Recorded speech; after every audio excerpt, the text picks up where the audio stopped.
الحمد لله وكفى والصلاة والسلام على عباده الذين اصطفى أما بعد فأعوذ بالله من الشيطان الرجيم بسم الله الرحمن الرحيم الذي خلق الموت والحياة ليبلوكم أيكم أحسن عملا وقال الله تبارك وتعالى قد كانت لكم أسوة حسنة في إبراهيم والذين معه وقال النبي صلى الله تعالى عليه وسلم انما الاعمال بالنیات اللهم صل على سيدنا ومولانا محمد وعلى آل سيدنا ومولانا محمد وبارك وسلم وصل عليه صدق الله تعالى وصدق رسوله النبي الكريم۔ واجب الاحترام حاضرین و سامعین، قرآن کریم کی دو آیات مبارکہ اور ایک حدیث آپ حضرات کے سامنے تلاوت کرنے کی سعادت حاصل کی ہے۔ اس ضمن میں مختصر سے وقت میں مختصر سی چند گزارشات آپ حضرات کے گوش گزار کرنا مقصود ہے۔ اللہ تعالیٰ قرآن کریم میں ارشاد فرما رہے ہیں الذی خلق الموت والحیات لیبلوکم ایکم احسن عملا، کہ اللہ تعالیٰ نے زندگی اور موت کی تخلیق اس لیے کی ہے کہ لیبلوکم ایکم احسن عملا، تاکہ اللہ تعالیٰ تمہاری آزمائش کریں کہ تم میں سے کون زیادہ اچھا عمل کرتا ہے۔ اللہ تعالیٰ کا ہم سے مطالبہ یا ہم سے ڈیمانڈ زیادہ اعمال کی نہیں ہے، بلکہ ڈیمانڈ اچھے عمل کی ہے، اور اچھا عمل اچھی نیت کے ساتھ مشروط ہے۔ مطلب یہ ہے کہ اگر نیت درست ہوگی تو وہ عمل بھی درست ہوگا، اور اگر نیت میں کہیں خرابی اور کہیں کھوٹ پیدا ہو گئی تو پھر وہ عمل بھی اللہ جل شانہ کی بارگاہ میں قابل قبول نہیں ہے۔ حضور علیہ الصلاۃ والسلام ایک موقع پہ ارشاد فرماتے ہیں کہ من صلی یرائی فقد اشرک ومن صام یرائی فقد اشرک ومن تصدق یرائی فقد اشرک، او کما قال علیہ الصلاۃ والسلام، کہ جس شخص نے کسی کو دکھانے کے لیے نماز پڑھی اس نے شرک کیا، جس شخص نے کسی کو دکھانے کے لیے روزہ رکھا اس نے شرک کیا، جس نے کسی کو دکھانے کے لیے صدقہ و خیرات کیا اس نے شرک کیا۔ کیوں؟ وجہ کیا ہے؟ وجہ یہ ہے کہ اللہ تعالیٰ نے ہمیں پابند اس بات کا کیا ہے کہ ہم نے جو بھی عمل کرنا ہے وہ اللہ کی رضا کے لیے کرنا ہے۔ ہم نے جو بھی عمل کرنا ہے اس کا ثواب ہمیں اللہ نے دینا ہے۔ جب ہم دنیا میں دکھاوے کے لیے کوئی عمل کرتے ہیں، کسی کو دکھانے کے لیے، اپنی نمود و نمائش کے لیے، تو اس میں شرک کا شائبہ اس لیے پیدا ہوتا ہے کہ جو مطالبہ ہمیں اللہ سے کرنا چاہیے تھا وہ ہم لوگوں سے کر رہے ہیں۔ اللہ سے ہمارا مطالبہ کیا ہے کہ اللہ میاں ہم یہ عمل کر کے دکھائیں گے، آپ ہم سے راضی ہو جائیں۔ ہم لوگوں کو دکھا کر یہ ثابت کرنا چاہ رہے ہوتے ہیں کہ لوگوں ہم نے تمہیں دکھانے کے لیے یہ عمل کیا، تم ہم سے راضی ہو جاؤ۔ ایک حدیث مجھے اچانک یاد آ گئی، میں نے پہلے بھی کئی مواقع پر یہ حدیث آپ حضرات کے سامنے بیان کی ہے کہ قیامت والے دن حضور علیہ الصلاۃ والسلام فرماتے ہیں کہ سب سے پہلے 3 قسم کے لوگوں کا حساب کیا جائے گا۔ سب سے پہلے نمبر پہ ایک شہید کو لایا جائے گا، اس کا حساب کتاب کیا جائے گا، اس سے پوچھا جائے گا کہ تو نے دنیا میں کیا عمل کیا۔ وہ اللہ تعالیٰ کی بارگاہ میں عرض کرے گا کہ یا اللہ، میں نے اپنا مال بھی آپ کے راستے میں قربان کیا، اپنی جان بھی آپ کے راستے میں قربان کی۔ تو اللہ پاک فرمائیں گے کہ یہ سب کچھ تو نے میرے لیے نہیں کیا، بلکہ یہ تو نے اس لیے کیا کہ تجھے دنیا کے اندر بہادری کا تمغہ مل جائے، اور وہ تجھے مل چکا ہے، آج آخرت میں تیرے لیے کچھ نہیں ہے۔ دوسرے نمبر پر ایک سخی کو لایا جائے گا جو صدقہ کرتا ہوگا، خیرات کرتا ہوگا، غریبوں کی مدد کرتا ہوگا، پانی کے کولر لگوا کر دیتا ہوگا، جنریٹر لگوا کر دیتا ہوگا، غریب کی بچیوں کی شادیاں کروا دیتا ہوگا۔ اللہ پاک اسے بھی اپنی بارگاہ میں پیش کھڑا کریں گے اور اس سے پوچھیں گے تو نے کیا کیا؟ وہ کہے گا کہ جی میں نے اتنے غریبوں کی مدد کی، اتنی بچیوں کی میں نے شادیاں کروائیں، اتنے میں نے پانی کے کولر لگوائے، اتنا میں نے خیرات کا کام کیا، اتنے میں نے صدقات میں نے دیے، تو اللہ پاک فرمائیں گے یہ تو نے سب کچھ میرے لیے نہیں کیا، بلکہ یہ تو نے اس لیے کیا تاکہ دنیا میں تیرے اوپر ایک سخاوت کا لیبل لگ جائے کہ بھائی دیکھو کتنا بڑا آدمی ہے، کتنا سخی آدمی ہے، کتنا صدقہ و خیرات کرتا ہے۔ فرمایا جائے گا کہ اسے اٹھا کر جہنم میں پھینک دو۔ تیسرے نمبر پر ایک عالم دین کو لایا جائے گا، اس سے پوچھا جائے گا کہ بھئی تو نے کیا کیا؟ وہ کہے گا کہ جی میں نے اتنے لوگوں کے سامنے واعظ کیے، اتنی لوگوں کے سامنے تقریریں کیں، اتنے لوگوں کو میں راہ راست پر لے کر آیا۔ تو اللہ پاک فرمائیں گے کہ سب کچھ تو نے میرے لیے نہیں کیا، یہ تو نے صرف اور صرف اس لیے کیا کہ تاکہ لوگ تجھے یہ کہیں کہ دیکھو جی دیکھو کتنا بڑا عالم ہے، دیکھو کتنے بڑے علامہ صاحب ہیں، کتنا بڑا ان کا چوغا ہے، کتنا اونچا ان کا شملہ ہے۔ اللہ پاک فرمائیں گے کہ یہ سب کچھ تو نے میرے لیے نہیں کیا، بلکہ دنیا میں محض اپنا نام کمانے کے لیے، اپنی شہرت کے لیے، اپنے نمود کے لیے، اپنے نمائش کے لیے کیا۔ آج آخرت میں تیرے لیے کچھ نہیں ہے، اور اس کے لیے بھی یہ حکم دیا جائے گا کہ اسے اٹھا کر بھی جہنم میں پھینک دو۔ تو عرض میں یہ کر رہا تھا کہ اچھے عمل کے لیے جو شرط ہے وہ حسن نیت ہے، نیت کا درست ہونا ہے۔ یہی وجہ ہے کہ حضور علیہ الصلوۃ والسلام ایک موقع پہ ارشاد فرمائے تھے کہ یحشر الناس علی نیاتہم او کما قال علیہ الصلوۃ والسلام، کہ لوگوں کا آخرت میں حشر ان کی نیتوں کی وجہ سے ہوگا، ان کے اعمال کی وجہ سے نہیں ہوگا۔ نیتوں کو پرکھا جائے گا، نیتوں کو تولا جائے گا کہ عمل کے اندر وزن کتنا ہے۔ عمل کی وہاں پر گنتی نہیں ہوگی کہ اس نے 100 نیکیاں کی ہیں، 200 نیکیاں کی ہیں، 500 نیکیاں کی ہیں، 1000 نیکیاں کی ہیں، نہیں۔ ہو سکتا ہے کہ وہاں پر کوئی ایک نیکی کرنے والا 1,00,000 نیکی کرنے والوں سے آگے بڑھ جائے۔ کیوں؟ ہو سکتا ہے کہ اس ایک نیکی کرنے والے کی نیت میں جو خلوص ہو وہ 1,00,000 نیکیاں کرنے والے کے دل اور دماغ کے اندر اس کا وسوسہ اور اس کا شائبہ بھی نہ پیدا ہوا ہو۔ تو کیا فرمایا کہ یحشر الناس علی نیاتہم، کہ لوگوں کا آخرت میں حشر جو ہوگا وہ ان کی نیتوں پر ہوگا، جیسی نیت ہوگی ویسا وہاں پر اجر ملے گا۔ ایک صحابی ہیں عبداللہ بن ثابت رضی اللہ تعالی عنہ، یہ بیمار ہو گئے، تو نبی کریم علیہ الصلوۃ والتسلیم ان کی عیادت کے لیے تشریف لے گئے۔ جب حضور علیہ الصلوۃ والسلام وہاں پر پہنچے تو ان کی روح پرواز کر چکی تھی۔ تو حضور علیہ الصلوۃ والسلام نے ان کی اس کیفیت کو دیکھ کر پڑھا انا للہ و انا الیہ راجعون۔ تو جب حضور نے یہ انا للہ و انا الیہ راجعون پڑھا تو ان کے گھر والوں کو بھی اندازہ ہو گیا کہ ان کی روح پرواز کر چکی ہے۔ تو وہاں پر ان کی صاحبزادی کھڑی ہوئی تھی۔ اس صاحبزادی نے جو جملہ کہا، میں اس جملے پر بھی تھوڑی سی انشاءاللہ ضرور بات کروں گا۔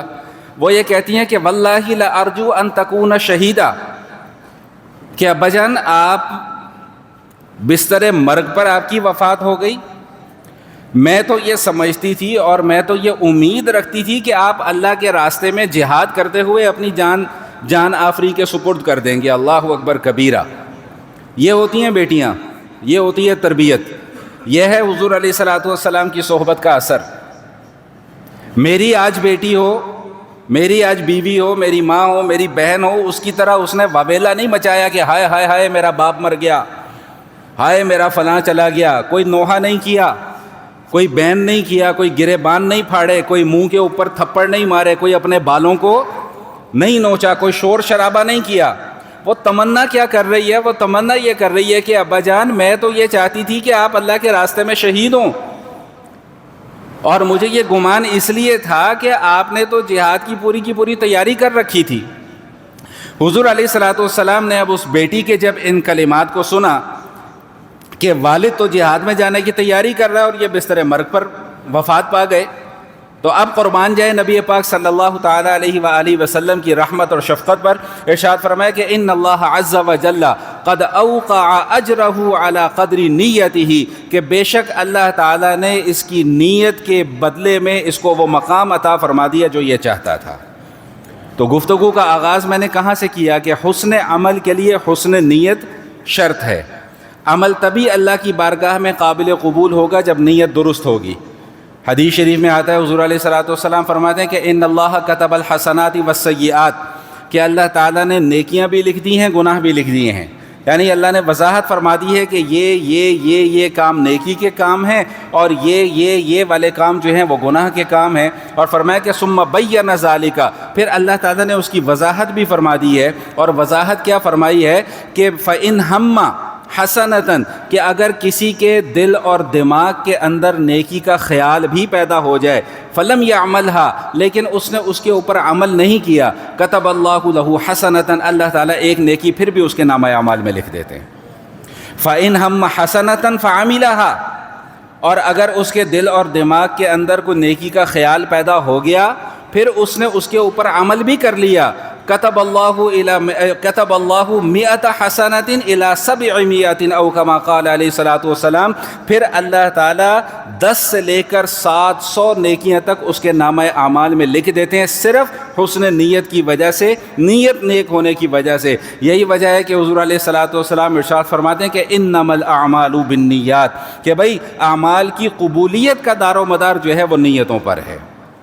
اچھا، اگر اجازت دیں تو میں اس حدیث کا درست مفہوم بھی آپ حضرات کے سامنے عرض کر دوں۔ ہمارے ہاں اس حدیث کا مطلب کچھ کا کچھ نکال لیا جاتا ہے، ہم یہ سمجھتے ہیں کہ جی جو مرضی کر لو، انما الاعمال بالنیات کہ بھائی نیت تو ٹھیک ہے نا، تو بھائی اس کا مطلب یہ ہرگز نہیں ہے کہ ایک آدمی چوری کرے، ڈاکہ ڈالے، لوگوں کو لوٹ مار کرے اور وہ یہ نیت کر لے کہ جی میں تو غریبوں کی مدد کرنا چاہ رہا ہوں، تو اس کی اس نیت کی وجہ سے وہ چوری کرنا جائز نہیں ہو جائے گا، چوری رہے گی، ڈاکہ رہے گا، غصب رہے گا۔ تو اس حدیث کا درست مفہوم یہ ہے کہ اعمال کی قبولیت کا دار و مدار درست نیت پر ہے کہ اگر نیت درست ہوگی تو پھر وہ عمل اللہ کی بارگاہ میں قابل قبول ہوگا، اگر وہ نیت درست نہیں ہوگی تو اس عمل کو راندہ درگاہ کر دیا جائے گا، وہ عمل اللہ جل شانہ کی بارگاہ میں قابل قبول نہیں ہوگا۔ حدیث شریف میں آتا ہے، ترمذی کی حدیث ہے، اللہ کمی بیشی معاف فرمائے، مفہوم عرض کر رہا ہوں کہ اللہ نبی پاک صلی اللہ علیہ وآلہ وسلم ارشاد فرماتے ہیں کہ کل قیامت والے دن ایک اعلان کرنے والا یہ اعلان کرے گا کہ جس نے اس دنیا میں لوگوں کے دکھلاوے کے لیے کوئی عمل کیا ہے نا، آج جا کے اجر اور ثواب بھی اسی سے لے۔ بھائی قیامت والے دن اجر اور ثواب دینا کس کا کام ہے؟ اللہ کا کام ہے۔ کسی بندے کو تو یہ اختیار ہی نہیں ہے کہ وہ کسی کو اجر دے سکے، کسی کو ثواب دے سکے۔ تو فرمایا کہ اگر کسی نے اس دنیا میں دکھلاوے کے لیے کوئی عمل کیا ہوگا تو کل قیامت والے دن اعلان کرنے والا یہ اعلان کرے گا کہ اپنا اجر اور ثواب بھی جا کر اسی سے لے لو۔ تو دوبارہ اپنی گفتگو مضمون کی طرف واپس آتے ہیں۔ کیا عرض کیا کہ بھئی حسن عمل کا دار و مدار حسن نیت پر ہے، عمل تبھی درست ہوگا جب نیت کیا ہوگی بھئی درست ہوگی۔ اور یاد رکھیے گا اس نیت کی درستگی کے لیے، اس نیت کی پرکھ کے لیے اللہ تعالیٰ پھر کبھی کبھی آزمائشوں میں بھی مبتلا کرتے ہیں، چاہے وہ اللہ کے مقرب ترین بندے کیوں نہ ہوں، اللہ انہیں بھی آزمائشوں میں مبتلا کرتے ہیں، چاہے میری اور آپ کی طرح کوئی عام انسان کیوں نہ ہو، اللہ تعالیٰ اسے بھی آزمائشوں میں مبتلا کرتے ہیں۔ حضور علیہ الصلوۃ والسلام فرماتے ہیں کہ ان اشد الناس بلاء الانبیاء او کما قال علیہ الصلوۃ والسلام کہ سب سے زیادہ مصیبتیں، سب سے زیادہ تکلیفیں اور سب سے سخت ترین دور کا جن ہستیوں کو سامنا کرنا پڑا ہے نا، وہ انبیاء کرام کی شخصیات ہیں۔ انبیاء کرام کو سب سے زیادہ مشقتوں کا سامنا کرنا پڑا۔ کیوں سامنا کرنا پڑا؟ کیا اس لیے کہ نعوذ باللہ ثم نعوذ باللہ کہ اللہ تعالیٰ کو ان سے محبت نہیں تھی؟ کیا نعوذ باللہ اللہ تعالیٰ ان کو پسند نہیں کرتے تھے؟ کیا نعوذ باللہ اللہ تعالیٰ ان کو کوئی مصیبتوں کے اندر، مشقتوں کے اندر ڈالنا چاہتے تھے؟ نہیں، بلکہ اس لیے کہ اللہ تعالیٰ ان کے آخرت میں درجات کو بلند کرنا چاہتے تھے۔ یہی وجہ ہے کہ آپ موسیٰ علیہ الصلوۃ والسلام کی زندگی کا مطالعہ کر لیں، پوری کی پوری زندگی ان کی مشقتوں سے بھری پڑی ہے۔ سیدنا یوسف علیہ الصلوۃ والسلام کی زندگی کا مطالعہ کر لیں، بچپن میں والد کی جدائی کا غم برداشت کرنا پڑا، کنویں میں پھینکا گیا، تہمتیں لگیں، جیل کاٹنی پڑی، پھر جا کے اللہ تعالیٰ نے ان کو ایک مقام اور مرتبہ عطا فرمایا۔ موسیٰ علیہ الصلوۃ والسلام کو ہجرت کروائی گئی، 10 سال شعیب علیہ الصلوۃ والسلام کی خدمت کروائی گئی، پھر جا کر بیٹی سے نکاح ہوا، پھر واپس تشریف لاتے ہیں، پھر نبوت ملتی ہے، پھر نبوت ملنے کے بعد مزید آزمائشیں اللہ تعالیٰ ان کو ابتلا کر دیتے ہیں۔ تو اللہ تعالیٰ اپنے بندوں سے محبت کرتے ہیں، اس لیے انہیں آزمائشوں میں مبتلا کرتے ہیں۔ اگر مومن کو کوئی پریشانی آ جاتی ہے، کوئی تکلیف آ جاتی ہے، تو یہ اس کے لیے وبال نہیں ہے، یہ اس کے لیے زحمت نہیں ہے، یہ اس کے لیے رحمت ہے۔ سمجھنے والا دماغ ہونا چاہیے، دل بیدار ہونا چاہیے، شعور بیدار ہونا چاہیے، تب جا کر پتہ لگے گا کہ یہ مصیبتیں، یہ مشقتیں، یہ اللہ تعالیٰ کی طرف سے رحمت ہیں۔ آج کا دن چونکہ سنت ابراہیمی کی یاد میں مسلمان عبادت کرتے ہیں، اس لیے میں مختصر سی چند گزارشات اس حوالے سے عرض کر کے پھر اپنی بات کو ختم کروں گا۔ سیدنا ابراہیم علیہ الصلوۃ والسلام کی زندگی ہے۔ سیدنا ابراہیم علیہ الصلوۃ والسلام کی بھی پوری کی پوری زندگی مشقتوں سے تعبیر ہے، پوری کی پوری زندگی آزمائشوں سے تعبیر ہے۔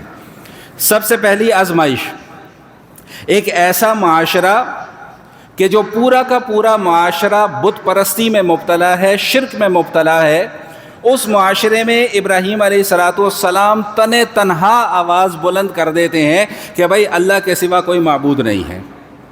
یہ کوئی آسان کام نہیں ہے، یہ کہنے کے لیے آسان ہے، بولنے کے لیے آسان ہے، سننے کے لیے آسان ہے، لیکن پریکٹیکلی یہ کوئی آسان کام نہیں ہے کہ ایک پورا کا پورا معاشرہ آپ کا مخالف ہے اور آپ اس معاشرے میں اٹھ کر ایک آواز ان کے نظریات کے بالکل برعکس بلند کر دیتے ہیں، اور ایسے نظریات جس سے ان کو یہاں پر ٹھیس بھی پہنچتی ہے، تکلیف بھی پہنچتی ہے۔ سب سے پہلی آزمائش یہ تھی۔ پھر کیا آزمائش ہے کہ بھئی بیوی ہے، چھوٹا سا بچہ ہے، اپنا علاقہ چھوڑو اور دوسرے علاقے میں جاؤ، دوسرے علاقے میں جا کر پھر اس بیابان میں اس چھوٹے سے بچے کو اور اپنی بیوی کو چھوڑ کر آپ نے وہاں پر نہیں رہنا، واپس آ جانا ہے۔ یہ چھوٹی آزمائش ہے کہ پہلے تو اپنا علاقہ چھوڑو، اپنا وطن چھوڑو، اپنا ملک چھوڑو، اپنے ملنے جلنے والے چھوڑو، اپنے رشتہ دار چھوڑو، سب کچھ چھوڑو اور بیوی بچوں کو ایک بیابان میں چھوڑ کر پھر واپس آ جاؤ۔ یہ تھوڑی آزمائش ہے۔ میں نے بھی ایک جملہ کیا عرض کیا کہ یہ باتیں کہنے کو آسان ہیں، سننے کو آسان ہے، پریکٹیکلی یہ باتیں آسان نہیں ہیں۔ اور ابھی بچہ 9-10 سال کی عمر کو پہنچتا ہے تو پھر حکم آ جاتا ہے کہ بھئی اب اس کی گردن پر چھری چلاؤ۔ ماشاءاللہ اکثریت ان احباب کی یہاں پر تشریف فرما ہیں جو بچوں والے ہیں، اولاد والے ہیں۔ اولاد کے پاؤں میں کانٹا چبھ جائے نا، ماں باپ کو رات بھر نیند نہیں آتی۔ وہ علیحدہ بات ہے کہ اولاد کو اس کی قدر نہیں ہے، اولاد کو اس کی قدر ایک علیحدہ بات ہے، لیکن ماں باپ ساری رات سو نہیں پاتے کہ میرے بچے کے پاؤں میں کانٹا چبھ گیا۔ ادھر حکم کیا کہ بھائی گردن پر چھری چلانی ہے، آزمائش ہے۔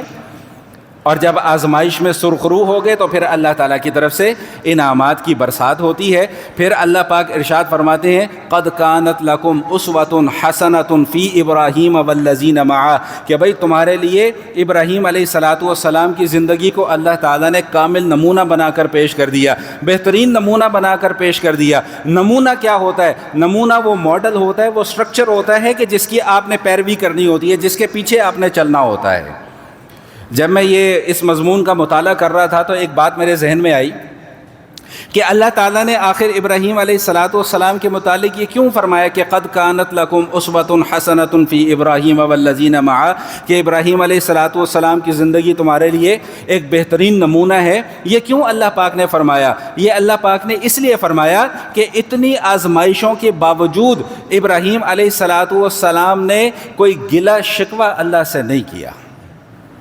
انہوں نے اپنی زبان سے یہ الفاظ نہیں نکالے کہ یا اللہ یہ میرے ساتھ ہی کیوں ہو رہا ہے۔ بھئی ہمیں تو تھوڑی سی تکلیف پہنچ جائے نا، تھوڑی سی بھی تکلیف اگر پہنچ جائے تو ہماری زبان سے پہلا جملہ یہی نکلتا ہے کہ یا اللہ یہ ہمارے ساتھ ہی آپ نے کرنا تھا، نعوذ باللہ من ذالک۔ تو ابراہیم علیہ السلام نے کوئی واویلا نہیں کیا، آگ میں بھی پھکوایا گیا۔ روایات میں آتا ہے کہ فرشتہ بھی آ گیا کہ بتائیں میں آپ کی کیا مدد کر سکتا ہوں۔ فرمایا کہ جس نے پھکوایا وہ خود ہی سنبھال لے گا، تمہاری مجھے ضرورت نہیں ہے۔ حسبنا اللہ و نعم الوکیل، میرے لیے میرا اللہ ہی کافی ہے، تمہاری مجھے قطعی طور پہ کوئی ضرورت نہیں ہے۔ تو میں عرض یہ کر رہا تھا کہ حسن عمل کے لیے حسن نیت شرط ہے، اور حسن نیت کے لیے پرکھنے کے لیے اللہ تعالیٰ کبھی کبھی بندوں کی آزمائش کر لیا کرتے ہیں۔ ہماری بھی آزمائش ہے، آزمائش کے پھر طریقہ کار مختلف ہوتا ہے۔ کبھی اللہ تعالیٰ کسی کو کچھ نوازتے ہیں پھر اس کی آزمائش کرتے ہیں، کبھی اللہ تعالیٰ کسی سے کچھ لے لیتے ہیں پھر اس کی آزمائش کرتے ہیں۔ سورہ بقرہ کی مشہور آیات ہیں، آپ میں سے اکثر حضرات کو یاد ہوں گی، وَلَنَبْلُوَنَّكُمْ بِشَيْءٍ مِّنَ الْخَوْفِ وَالْجُوعِ وَنَقْصٍ مِّنَ الْأَمْوَالِ وَالْأَنفُسِ وَالثَّمَرَاتِ وَبَشِّرِ الصَّابِرِينَ الَّذِينَ إِذَا أَصَابَتْهُمْ مُصِيبَةٌ قَالُوا إِنَّا لِلَّهِ وَإِنَّا إِلَيْهِ راجعون۔ اللہ فرما رہے ہیں کبھی کبھی ہم کچھ لے کر بھی آزمائش کرتے ہیں، کبھی کبھی کچھ دے کر بھی آزمائش کرتے ہیں۔ حدیث میں ایک واقعہ ذکر کیا گیا، بس اس واقعے کو بیان کر کے اپنی بات کو میں مکمل کرتا ہوں۔ حدیث میں آتا ہے کہ گزشتہ امتوں میں 3 معذور افراد تھے۔ ان 3 معذور افراد کی اللہ تعالیٰ نے آزمائش کرنے کے لیے ایک فرشتے کو انسانی شکل میں بھیجا۔ ان میں سے ایک جو معذور شخص تھا وہ کوڑ کا مریض تھا۔ فرشتہ اس کے پاس آیا انسانی شکل میں اور آ کر اس سے یہ کہا کہ بھائی تمہاری زندگی کی سب سے بڑی خواہش کیا ہے؟ ایسا کہا جی بیٹا ذرا چپ کر جاؤ 5 منٹ، او بچے بیٹا ذرا 5 منٹ کے لیے چپ کر جاؤ، بس بات ختم ہونے والی، بس ذرا تھوڑی دیر کے لیے خاموش ہو جاؤ۔ اچھا، فرشتے نے اس سے پوچھا کہ بھائی تمہاری زندگی کی سب سے بڑی خواہش کیا ہے؟ اس نے کہا جی میری زندگی کی سب سے بڑی خواہش یہ ہے کہ یہ جو میری سکن خراب ہوئی ہے نا، میری جلد خراب ہوئی بھی ہے، اس کی جگہ بہترین اور خوبصورت قسم کی جلد مجھے اللہ تعالیٰ دے دیں۔ فرشتے نے اس کے اوپر ہاتھ پھیرا، اس کا جسم نہایت خوبصورت ہو گیا۔ اس نے کہا مال و دولت میں تمہیں کیا پسند ہے؟ اس نے کہا مال و دولت میں مجھے اونٹ بڑے پسند ہیں۔ ایک گابن یعنی حاملہ اونٹنی اسے دے دی گئی، اور وہ فرشتہ اس کو یہ دعا دے کر چلا گیا کہ اللہ تعالیٰ تجھے تیرے اس مال کے اندر برکت عطا فرمائے۔ ایک بندے کی یہ آزمائش اب شروع ہو گئی، اب اسے نہیں پتا کہ میرے ساتھ آگے ابھی کیا ہونا ہے۔ دوسرے کے پاس گیا، دوسرا گنجا تھا سر سے، اس کو بھی جا کر اسی طرح فرشتے نے انسانی شکل میں اس سے جا کر پوچھا کہ بھئی تمہاری زندگی کی سب سے بڑی خواہش کیا ہے؟ اس نے کہا جی میری زندگی کی سب سے بڑی خواہش یہ ہے کہ میرے سر پر خوبصورت سے بال ہونے چاہیے اور میرا چہرہ بھی خوبصورت ہونا چاہیے۔ اس سر پر ہاتھ پھیرا، اللہ پاک کا حکم ہوا، اس کے سر پر بال آ گئے اور بہترین اور خوبصورت۔ اور اس نے کہا تمہیں مال میں کیا چاہیے؟ اس نے کہا مجھے گائے بہت پسند ہے۔ اسے ایک گابن گائے دے دی گئی اور اس کو بھی دعا دے دی گئی کہ اللہ تیرے اس مال کے اندر برکت عطا فرمائے۔ تیسرا شخص جو تھا وہ اندھا تھا، نابینا، اس کے پاس بھی وہ فرشتہ اسی طرح آیا اور اس کو آ کر پوچھا کہ بھئی تمہیں زندگی کی اپنی سب سے بڑی خواہش بتاؤ میں پوری کروں۔ اس نے کہا جی میری سب سے بڑی خواہش یہ ہے کہ مجھے آنکھیں مل جائیں۔ اس کی بینائی ٹھیک کر دی گئی۔ اس نے کہا مال میں کیا چاہیے؟ اس نے کہا بکریاں چاہیے۔ دعا دے دی گئی کہ بھائی اللہ تعالیٰ تمہیں اس مال کے اندر برکت عطا فرمائے۔ اب خدا کی کرنی ایسی ہوئی کہ وہ ایک اونٹ، ایک گائے اور ایک بکری سے وہ سینکڑوں ہزاروں کی تعداد میں اونٹ، گائے اور بکریاں ہو گئیں۔ اب آزمائش شروع ہو گئی ہے۔ اب وہی فرشتہ اللہ تعالیٰ نے دوبارہ ان کے پاس بھیجا۔ ہر شخص کے پاس وہ اس کی کیفیت میں گیا۔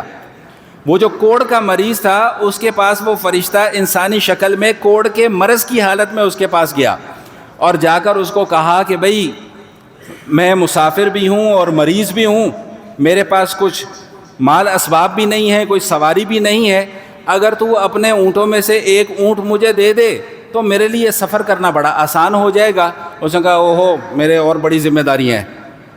ہم کہتے ہیں نا جی قربانی کرو بھائی، قربانی کرو، خوش دلی سے قربانی، او جی ہمارے اوپر اور بڑی ذمہ داریاں ہیں۔ اس نے بھی یہ کہا جی میرے اوپر اور بڑی ذمہ داریاں ہیں، میرے پاس تمہارے دینے کو کچھ نہیں ہے۔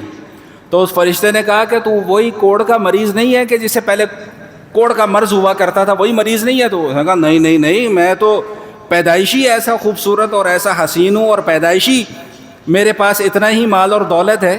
تو اس فرشتے نے بد دعا یہ دی کہ اگر تو جھوٹ بول رہا ہے تو تو دوبارہ ویسا ہی ہو جائے جیسا پہلے تھا۔ اب چونکہ یہ آزمائش تھی، اللہ کی طرف سے سارے معاملات ہو رہے ہیں، چنانچہ اس کا مال و اسباب بھی سب ختم ہو گیا اور وہ دوبارہ کوڑ کے مرض میں مبتلا ہو گیا۔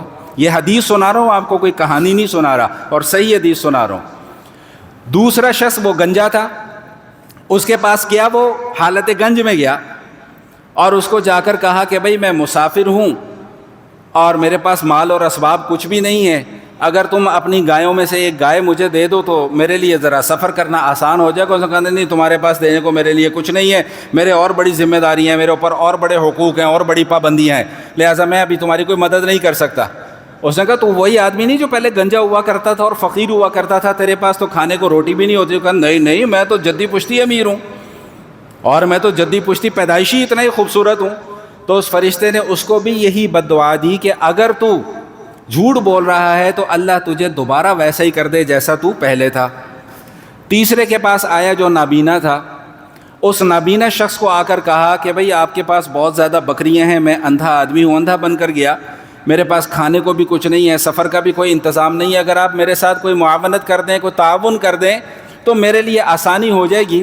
تو اس اللہ کے بندے نے اسے یہ کہا کہ یہ جتنا مال اور اسباب ہے نا، اس میں سے جو لینا چاہو، جتنا لینا چاہو لے لو، اور مجھے رتی برابر بھی تمہارے اس میں سے مال لینے پر کوئی گرانی نہیں ہوگی، یہ میرے پاس سب کچھ اللہ کا دیا ہوا ہے، اور اللہ کے دیے ہوئے میں سے میں اگر تمہیں کچھ دے دوں تو میرے مال میں کوئی کمی واقع نہیں ہوگی۔ ایک حدیث مجھے اچانک یاد آ گئی، یہ جو اللہ کا دیا ہوا جو جملہ ہے، ایک شخص نبی علیہ الصلوۃ والسلام کی خدمت میں آیا، ایک دیہاتی، اور آ کر عرض کرنے لگا کہ جی میری کچھ مدد کریں، میرے ساتھ کوئی تعاون کریں۔